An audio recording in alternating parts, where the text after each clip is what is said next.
Good evening and thank you for joining us here on KREM 2 News at 5. I'm Whitney Ward. Mark is off tonight. We begin digging deeper into the recent train derailments across this country. How often do they actually happen and what does the cleanup effort look like? KREM 2's Janelle Finch is joining us here in the studio with more to answer some of those questions. Hi, Janelle.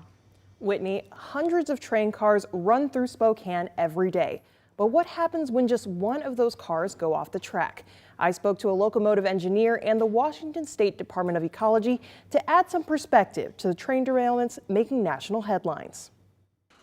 Every time wheels start to turn and a train starts to move, there's potential for it to come off the tracks. That's how common railroad experts say derailments are. On average, there's a derailment like every day somewhere. Some can cause a domino effect of delays. Locomotive engineer Sean Blackburn says other derailments can get national attention. There's a really big one that occurred in Ohio that made the news. It's really bad on the environment, really bad on the people in that town. There was just one a couple days ago on the Clark Fork River in Montana that made the news because a whole carload of beer spilled in the river. People are talking about train safety after recent derailments. Now there's an increased focus and people really want to know, hey, I'm concerned for my town. Could this be a thing? And the truth is, it could be a thing for your town. It could be a thing for any town. According to the Washington State Department of Ecology, 4,500 chemical spills occur every year in the state.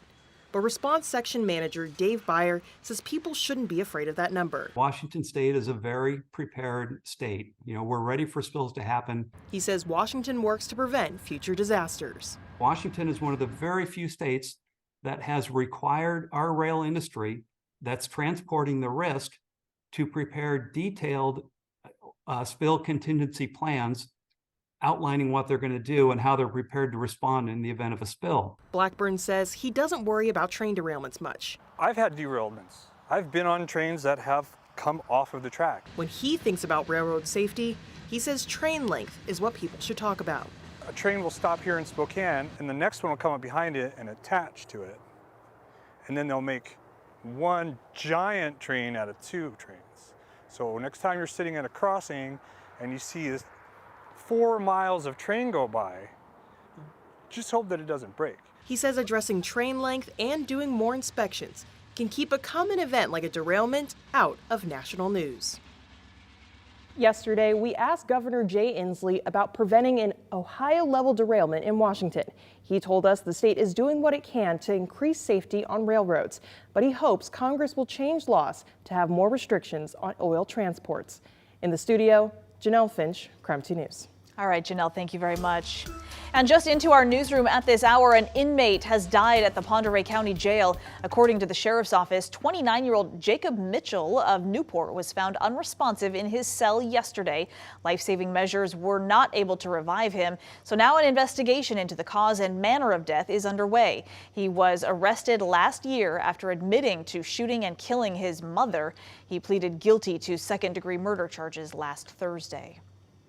Also new into our newsroom at this hour, Airway Heights police are asking for your help finding a man who may have assaulted an officer. Take a look. Jesse Brebner has an active escape community custody warrant and is wanted by the Department of Corrections. Brebner drives a 2021 Chrysler 300. It has California plates, so anyone with information on how to find him or where he might be is asked to please contact Airway Heights Police. They've got that phone number right there at the bottom of your screen. That's also the license number for that car that he is believed to be driving.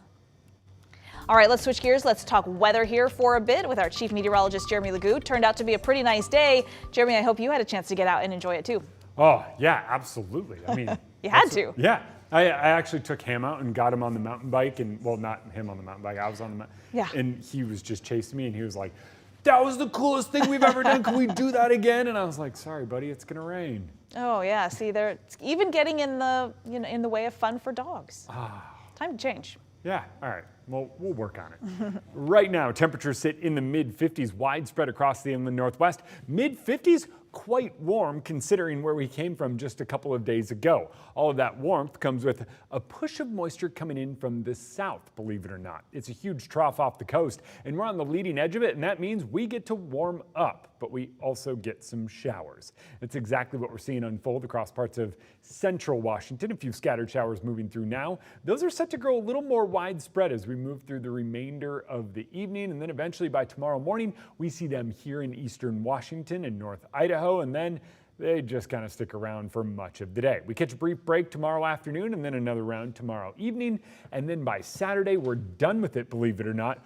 And that southwesterly flow remains. Typically when we talk about a frontal boundary, I go, oh yeah, it's going to be cold then behind it. But this time we're in the warm sector of the storm. What does the warm sector mean? Well, it means that Saturday and Sunday we watch our temperatures soar. Winds up a little bit different than we initially thought, but how's this? Partly sunny and 57 on Saturday, 60 on Sunday before showers move back in. All right, Jeremy, thank you.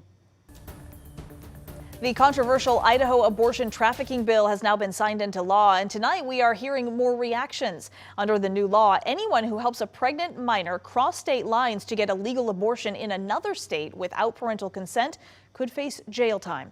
It also makes it illegal for someone to get the abortion pill for a minor without their parents' consent. Idaho Governor Brad Little signed House Bill 242 yesterday afternoon, and the bill will officially become law in 30 days. Well, Planned Parenthood and a group of Idaho doctors have now filed a lawsuit over Attorney General Raul Labrador's opinion about Idaho's total abortion ban that's already on the books. The lawsuit comes after an opinion was released by Labrador's office last week. The AG believes the abortion law bars doctors from referring a woman to another state for abortion care. In his opinion, Labrador says, quote, an Idaho healthcare professional who refers a woman across state lines to an abortion provider has given support or aided that woman in performing or attempting an abortion and has thus violated the statute. The lawsuit claims that Labrador's interpretation goes far beyond Idaho's law. We are also learning new information tonight as the Idaho ACLU is planning to challenge that new state law, another new state law that is banning gender-affirming care for minors. Governor Little also signed that bill into law on Tuesday night. It will go into effect January 1st of next year, and it will outlaw gender-affirming care for transgender minors, including puberty blockers, hormones, and surgeries. Under the law, doctors could face up to 10 years in prison. A lawsuit against Idaho hasn't been filed, but the ACLU is writing a legal challenge as they look for anyone who may be impacted.